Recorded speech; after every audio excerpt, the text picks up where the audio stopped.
am Jason Rhodes, a patent attorney at BSKB.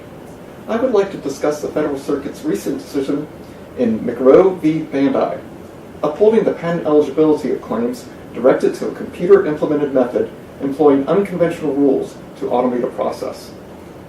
McRO sued numerous video game developers for infringing a patent, claiming a method for automatically animating lip synchronization and facial expressions of three-dimensional characters.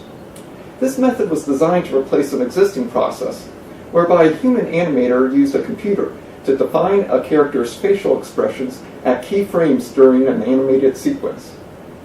In the existing process, a transcript was provided listing points in time at which the character would pronounce certain sounds or phonemes, along with a set of predefined models representing the character's face while pronouncing those phonemes.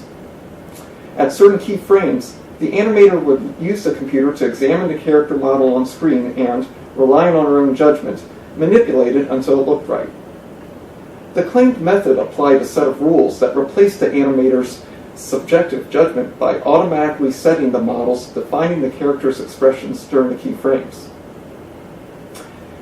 At trial, defendants filed a motion for judgment on the pleadings, asserting that the claims were not patent eligible under 35 U.S.C. Section 101. The district court granted the motion, finding that the claims merely added to the prior art the use of rules, and since they did not recite specific rules, the claims were directed to the abstract idea of using rules. According to the district court, the novel portions of the invention were claimed too broadly to be patentable under 101. McRO appealed to the Federal Circuit. Applying the two-step test for patent eligibility in Alice, the Federal Circuit found that the claims were not directed to an abstract idea according to the first step. Responding to defendants' argument that the claimed invention does not result in a tangible product, the Federal Circuit said that the concern underlying the exceptions to 101 is preemption, not tangibility.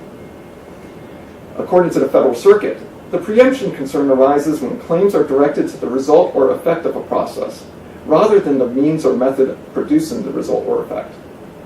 The Federal Circuit acknowledged that McRo's claims recited a genus of rules, and that genus claims create a greater risk of preemption. However, defendants failed to show that all rules-based lip synchronization processes would have to use the particular type of rules claimed. The Federal Circuit also said that McRo's claims apply to rules in a process specifically designed to achieve an improved technological result in conventional industry practice, automating a process that previously could only be produced by human animators. Thus, McRo's claims were patent eligible.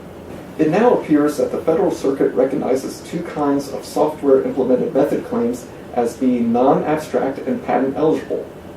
Those specifically improving the operation of the computer, as previously decided in OnFish, and those automating a process using a new type of rules, as decided in McRO.